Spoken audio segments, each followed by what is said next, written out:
Fine. So remember, guys, when you ask your question, if you can introduce yourself first, so with your first name, and then I think I'll just repeat the question for the camera. Sure. Yep. So this is our presentation from Alex Johnson from the Libertarian Party of Canada. So thank you for coming in and sharing your platform with kids. We're trying to develop strong citizenship skills, and you're helping us participate in our own vote this afternoon. So thanks for taking time. All right. Well, thank you. Yes, I am Alexander Johnson of the Libertarian Party. You can see my lovely picture right there. We have quite a bit of a different message than most of the other parties, with the exception of the Marxist-Leninists, who have a very concise message that they're delivering. But ours is, we want to decrease the size of the federal government.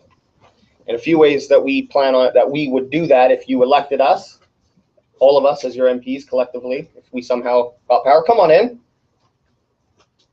Come join us. I think French immersion is coming as well. Have you started? Yeah. Sorry. I know. No worries. We'll start again real quick here. We're flexible. Yeah. Another Batman shirt.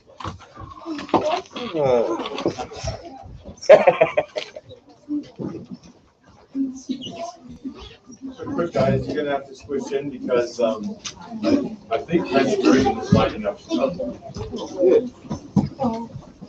I'm not bilingual. They are though. Good. They can translate for you. Yeah, they'll translate for me. Perfect.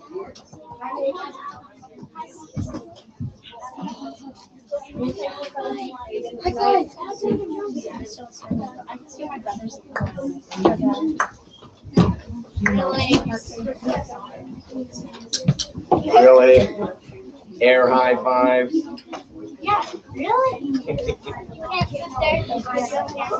sit there.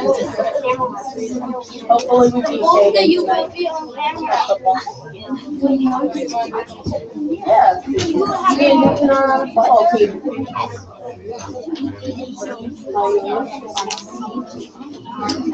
Do you like any sports? I'm really big into football. Me and Dayton play football. I saw the Giants and my buddy Anthony Bessie and Rob Morvan, much older than you guys, but they played on the Giants as well. Yeah, we have a game tonight. A kid in French immersion is also on the other football team. Excellent. Yeah, football's the one that I watch now, but I played hockey, lacrosse, soccer growing up. I play lacrosse. Yeah, lacrosse is my favorite.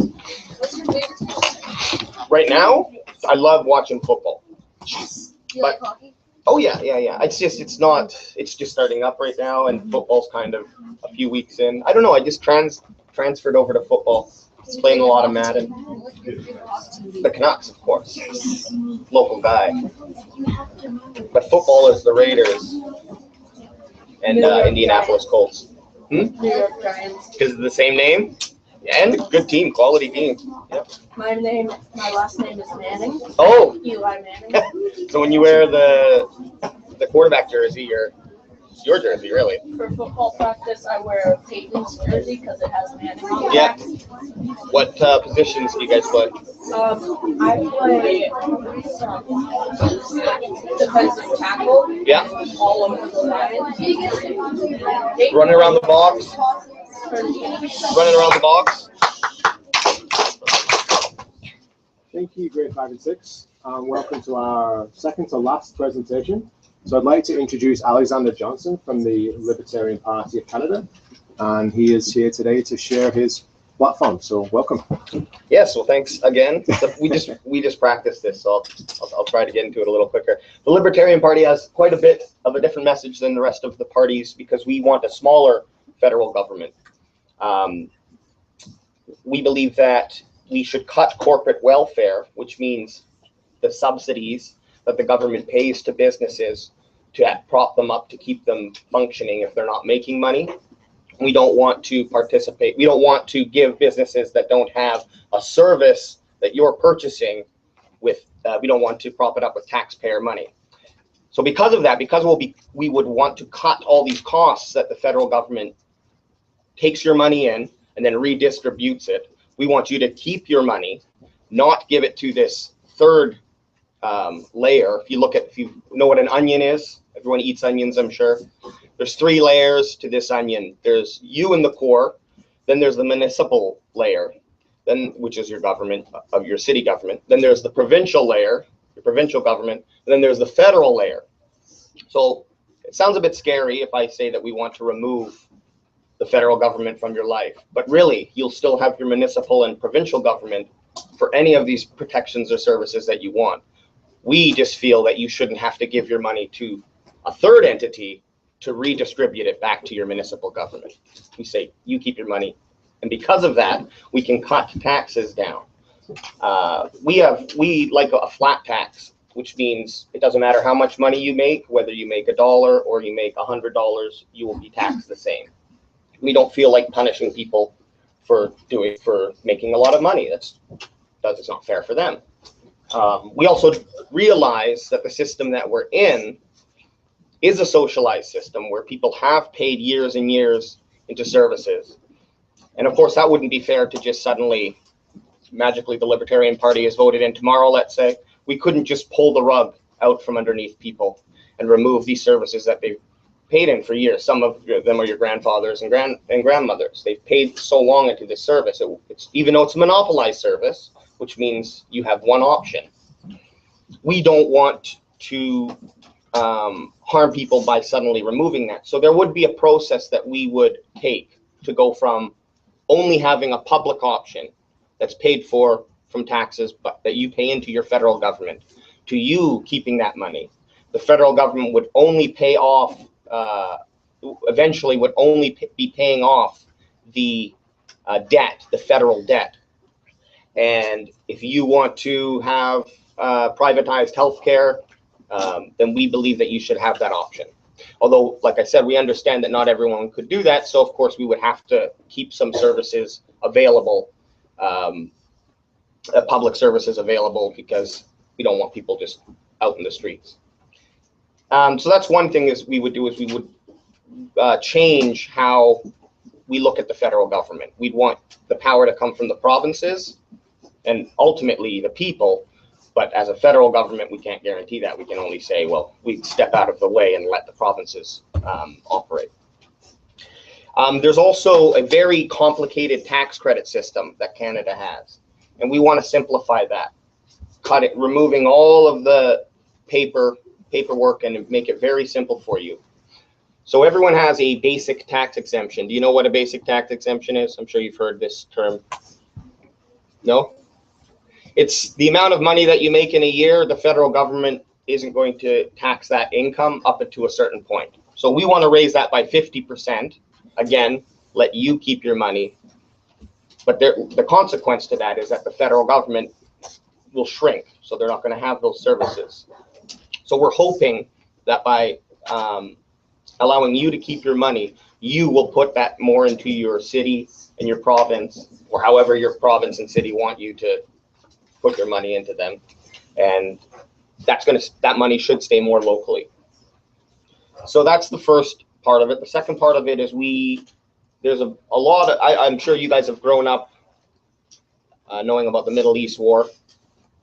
Like we're always in the Middle East fighting, and regardless of if you think it's a positive or negative for Canada, we just feel that that's something that a nation shouldn't be doing, going to another country and fighting in other countries' civil wars. Now, if you want to volunteer to do that, by all means, that's your choice and you should have that. But as a nation, we feel the best way to keep Canadians safe is to have our troops home, protecting Canadians on Canadian soil, and not creating future terrorists. Because what happens is we go, let's say a country invaded Chilliwack, or let's say Abbotsford invaded Chilliwack. No matter what type of lifestyle they're trying to bring over, even if it is a better quality of life, that the fact that they're coming in and attacking us and trying to force us to live this better way of life, we're going to fight back, because no one wants to be forced and told what to do. So we believe education over force is the best method to deal with everything, and that includes our foreign policy. I in my lifetime haven't seen a war end in a way that it turns out how we want. I've seen moments where it's like, yay, we brought democracy to Iraq, and then, well, that kind of blew up in everyone's face because we don't have this understanding that we do at home of how we want to live. This is what Canada is, but we can't just take Canada's ideals and morals and ethics and put them in other countries because it needs to come from the people. Anyways, pretty simple idea, bring our troops home. That way we're not fighting wars. But if there's a group of people who want to go and help out any country that they'd like, we wouldn't restrict that. That's you volunteering. By all means, do it. We just don't believe the Canadian military should be fighting those wars.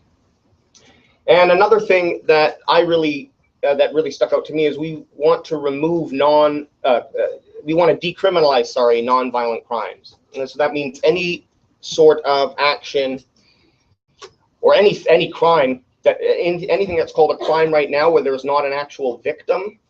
So you hurting yourself is very unfortunate, but you shouldn't be put into jail for that, for any decision that you make for yourself. So much like we do with alcohol, we expect adults to be responsible when they're drinking. That's not always the case. But do we jail them for getting too drunk? Do we jail them for passing out in their house? No, we would jail them if they start to get violent with someone, but not for the actual act of overindulging. Although we should, as a community, help people out. And if there are aunts or uncles or brothers or sisters, of course, we want to be there for them. But it's the proper way to deal with those types of issues, in my mind and the party's mind, is not to put them behind bars because it's a perpetual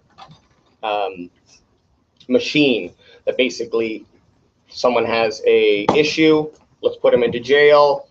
They might stay there for X amount of time and they get out and the cycle repeats. And really what it comes down to is it falls on the shoulders of the taxpayers to pay for this system. Which, on the other hand, sure, it still costs money to put someone into a medical facility if that's an option for them. But it's cheaper if we're looking at a lifespan of a person to have them, to try to help them and cure whatever ailment that might be, than it is to just keep sweeping them under the rug, which is your jail. So those are the three biggest things that I enjoyed. Actually, one of them, if I can, just add tack on a fourth here. Property rights are something that we really believe in as well. And at this point in time, the government, if it feels like it wants to put a new school in your parents' field, I'm sure that they would just do this. But let's say they're a big bad government. They'll just take it, give your parents what they feel is compensation, and then put this school in the field, which obviously sounds like a great idea. Education, fantastic. We have a growing population, so we need more schools. But it's not. If you think about that individual family who has their land taken from them and is forced this decision onto them, it doesn't sit pretty with the libertarian ideals. So this is on a federal level. There's the three-layer onion, right? So I can only talk about what the federal government can do. Maybe your city would initiate some sort of expropriation act, which is what we would want to remove. That's exactly what I'm talking about, where the government can come in, take your land, pay you compensation. You don't really get a choice in it for the greater good. So we would remove that, and we would allow you to own the land below the soil and the air above the soil of your property. And this would include pollution. So a factory moves upstream from your house and starts to pollute your well water. What happens now is the government will allow a certain amount of pollutions until a certain point, then now they're going to have to pay the government's going to get them to pay a fine. Sometimes that's going to trickle down to that person, but it's not 100% that person's going to have their water fixed or that they're going to be paid to not be able to drink their water. The government's going to collect a fine from this corporation that's poisoning your drinking water, but there's not really a resolution. So by giving people the rights of the air and soil, and below the soil, not just the top layer of soil. So if you have oil under your property, that's yours as well. Whereas now you just get a paycheck to be able to take that oil that's under your property. So we believe that by giving people these property rights, that we can also protect the environment without infringing on, without changing, having government manipulate business, which is a big idea that the federal government, the other parties have, is to have the federal government regulate innovation, basically, and I believe it stifles it. It doesn't allow people to create new energies, new technologies. Do you guys know who Elon Musk is? Yeah? Who is he? He's the owner of Tesla. That's right. Yeah, now there's probably a chance that he got some government funding in his day. Monopoly, no choice. But he is a private business owner who I believe is going to change our energy. And there's no government that I think that will beat him to the punch. If we're going to get new energies, new technologies, it's going to come from the private sector because they are in competition. The government simply, there's no competition within a government. They can have competition within their own team, but it's like different kids in a household. Everyone's still under the patriarchy. So anyways, that's where the Libertarian Party stands on some issues. Thank you. That's all I really have to say about that. I hope you're ready for some questions. Of course, yes. Okay, so I think you know the drill, guys. When you ask your question, if you can introduce yourself first, and then if you have a soft voice, I'll just repeat it for the people who are watching. You just want to pick some people? Sure. Yeah. Hi, I'm Madison. And do you think fishery regulations are too strict? Are fishery registrations too strict? Personally, I don't fish, so I don't really think I have a quality answer for you. I think the best way to go about that is you talk to the cities, the municipalities, you talk to the provinces. Scientists should be involved in figuring that out. I don't feel that should be a federal decision. And as we've seen what happened, I'm not going to, lots of people are probably hating on the Conservative Party because they're in power. That's just what happens. There was a lot of protections for rivers and lakes. I'm sure we all know this. And then the Conservative government, whatever happened, and now there's no protections for rivers and lakes. The Libertarians would say that shouldn't be a federal power. That should be a provincial power or a municipal power.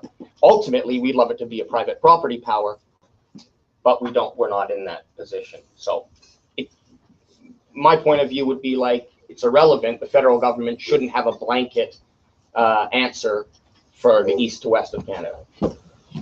Thank you. Hi, I'm Kai, and what will you do about veteran affairs? Yes, I think, remember we were talking earlier about how there's people who have paid into a system, and so personally, I wouldn't want to continue a Canadian military. I'm not going to get into my explanation of what I think, but I would believe the next best option would be provincial militaries. And I think that would keep us from going out and attacking. But anyways, your question about the veterans, we certainly need to make sure that the men and women who come home from war are treated and not just left out on their own. Because to me, if you're going to put your life on the line for a country, it's there's no payment. How much is your life worth to you? Probably priceless, exactly. So how do we put a price on that, right? These men and women still get paychecks when they go and fight in the war, but it's beyond that. The money is not, like, obviously it's a job, but if you're risking your life, that's really not, I don't think their mentality is like, oh, I can't wait to get my paycheck, right? So when they come home, in the position that we are right now, they 100% need to be looked after. I'm not sure what the best way to do that, if it would be a federal blanket again. I'm super weary about the federal government doing anything because it's just too big. There's too much country. There's a lot of people. But I don't know. I think it's something that definitely would need to be looked at. Probably let's have a group of people. Let's have actual veterans and work with the government. If we can do it at a provincial level, that's the best way. But right now we don't have that option. So I would think that the veterans should be talking with the federal government, and that would be the best way to figure out a solution at this point. But I don't know. I don't know how to make sure that, because obviously these protections are put in, or these it's already there in wording, and I'm not sure what the real root of the issue is. So like when they come home, it's like, yeah, we're going to look after our men and women. Why are they not being looked after? I would have to look in and see, oh, is it messy paperwork? Is it just maybe they don't actually want to pay out? Like it could be very complicated. So, but like I said, the best idea is to remove that federal layer, and then we can get down to a more, I mean, ultimately, let's not send them overseas in the first place, right? But I hope that was not too much of a complicated answer. In short, I don't know how to make it better for them, but yes, they should be cared for when they come home. Hi, my name is Kiera, and who is the leader of the Libertarian Party? His name is Tim Moen, and it was just maybe last year that he became leader. The party's kind of, and what I like to think is like a little bit of a rebirth. There's a lot of young people involved in the party. Tim Moen was I guess he still is, but he had to take his time off for the election here. He's a fireman out in Alberta, and he just had a meme that came out, I believe, last year, and from there it sparked some online attention, and he decided to, get off the bucket, as they say, and enter the race as the leader of the Libertarian Party. So he's just a regular dude from Alberta, and he's put his life on hold. Yes. Me? Yeah. My name's Karen. What will you do about saving energy? What will we do about saving energy? We don't think the government should be involved in that process. When you ask about saving energy, what do you mean? Do you mean like turning off the lights when you're at home? No. I mean, like electricity. Because there's only certain places that have those giant windmills, and I think that Chilliwack needs one of those because there's a lot of electricity that we use. So you're saying to go get off of fossil fuels and go to more of this renewable energy? I think it's a great idea, but I think if it was going to save everyone money and was as easy as we're being told it is, then it would be done. There would be private interest groups. Does the wind blow all the time? These are arguments that I hear, and I don't necessarily want to use them against the idea, because I'm not against the idea of better, cleaner energies. But I don't feel that having the government monopolize and then be able to, do you know what monopolize means? No. Okay, monopolize means I'm the only one who has the ability to do it. So if I'm a doctor and I'm the only doctor in the room, you have to come to me, and I'm not allowing anyone else to be a doctor. So that's what a monopoly is. They're the only ones who can provide you with that. So I don't think that's the best way. I think it's better to have multiple private businesses operating and trying to compete for your money, whereas the federal government doesn't have to do anything. It just takes your money in. And again, we may end up at the same point anyways. I feel a private option is going to be quicker. Now, as for your fossil fuels and the big scare, it's very true. It's very true that fossil fuels are dirty, and we should be moving towards cleaner energy. I don't think anyone's going to argue that. But fossil fuels, we do have to understand, around the world have created a much better life for everyone. We don't freeze to death in the winter anymore, for the most part. Yes. My name's Aiden. What do you do about overfishing? What do we do about overfishing? Yeah.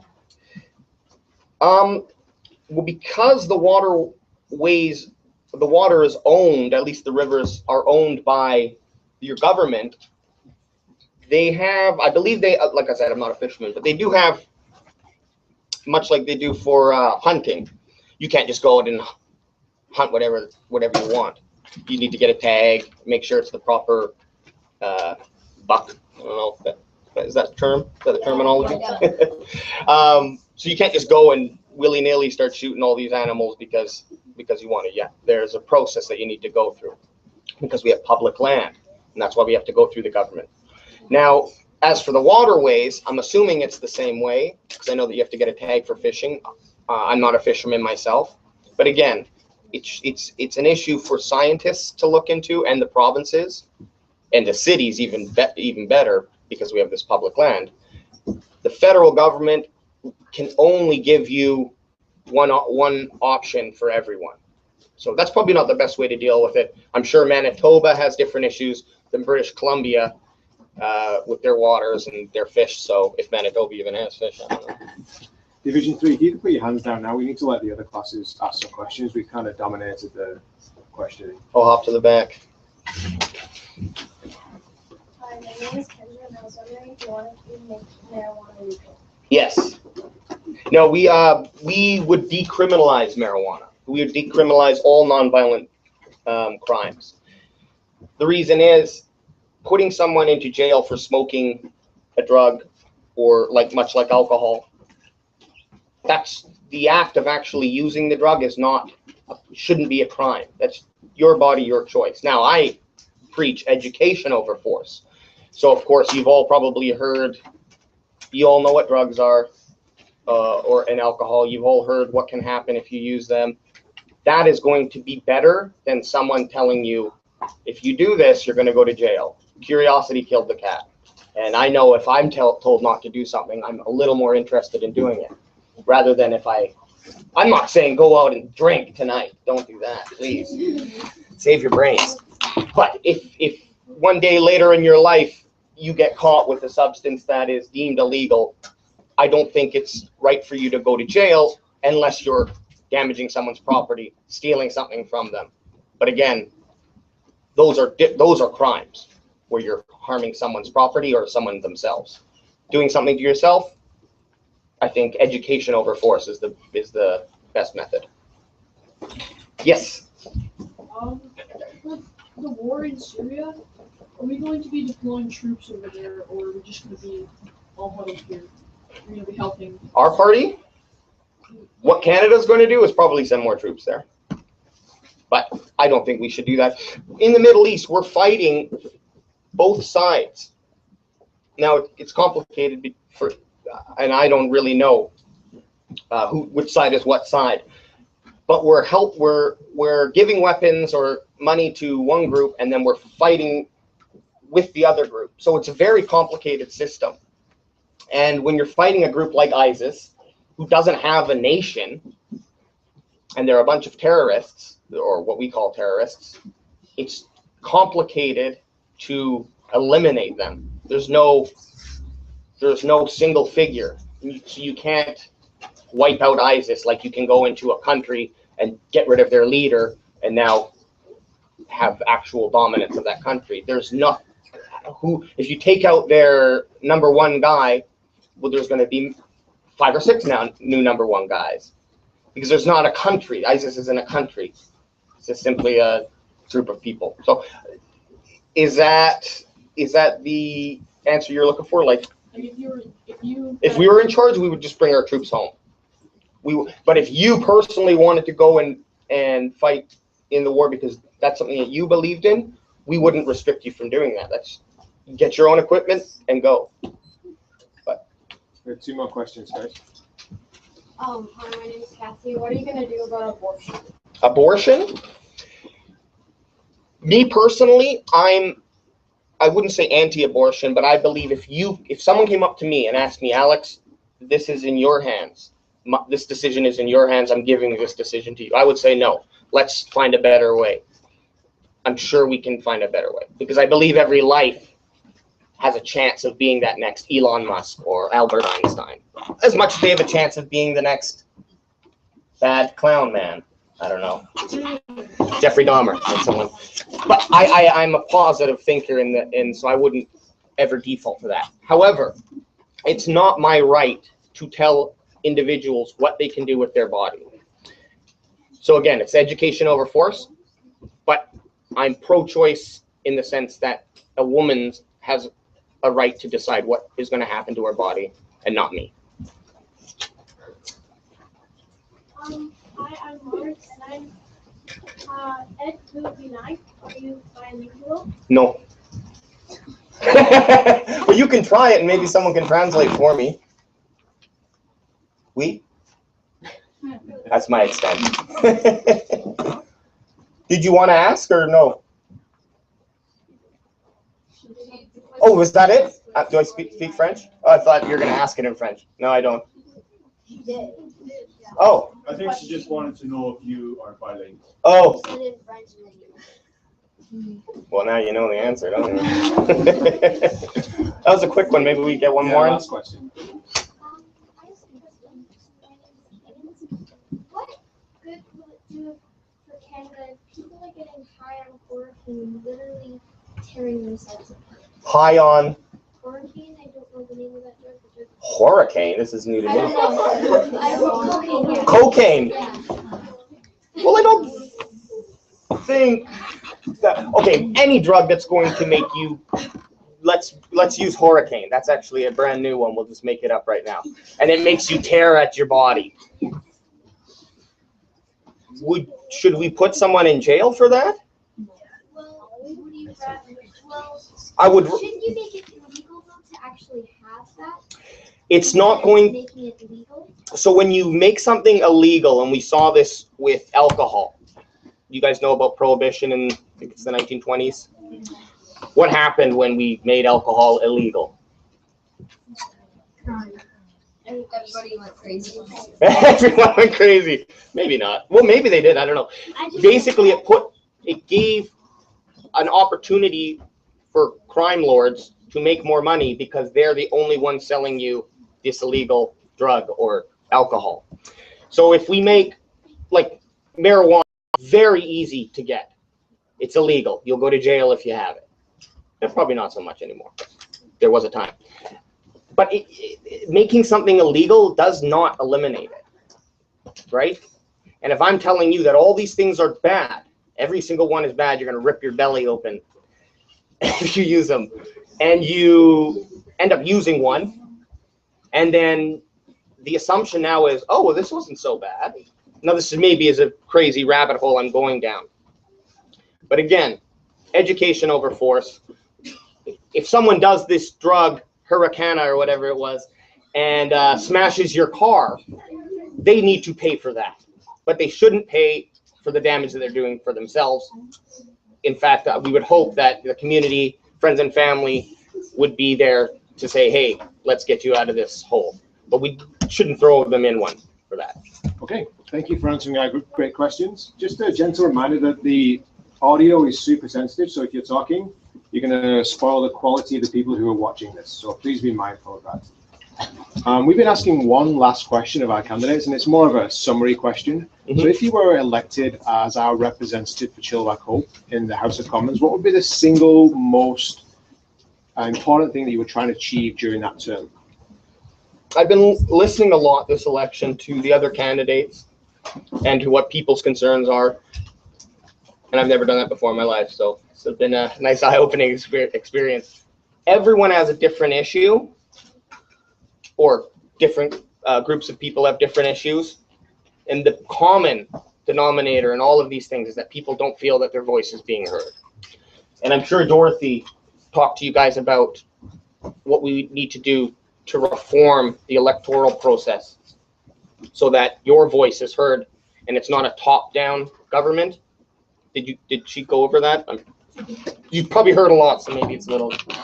I agree with her. Now, Marxist-Leninists by definition, and libertarians should never agree. Libertarians are individualists, volunteerists. Marxist-Leninists believe in collectivism, I guess, in some sort of sense. But when I talk to Dorothy, we agree on very many things. And also, if I can just do a quick little, all of these people here all believe that they're giving you the best option.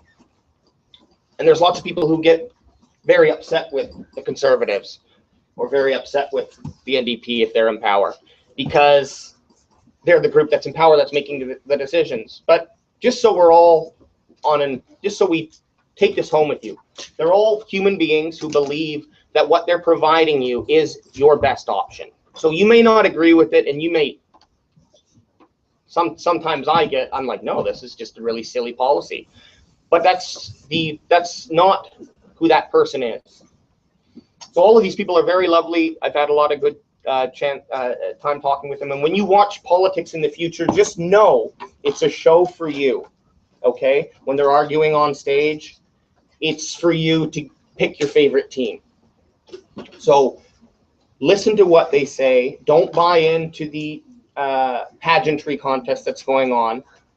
Vote with your conscience is actually what Dorothy's line is. I'm stealing it from her. And make sure when you do get a chance to vote, hopefully that doesn't go away for you. And I wouldn't vote for me because unless you're actually going to vote for the Libertarians for your whole life. Because if we're wanting to make change, you would want to look at the possibility, what we call the official opposition party, and pick the one that's going to change how power is dictated in the government. We don't want the top down. We want people making decisions and the government protecting the people. That's really how it should work. That's all I have to say about that. Okay, so that concludes our presentation from Alexander Johnson from the Libertarian Party of Canada. I just want to thank you on behalf of Strathcona for coming in and sharing your platform with us and letting us get to know you a little bit more. Oh, really appreciate it. Pleasure. Thanks a lot. Strathcona, if we can give our guest a round of applause, that would be awesome.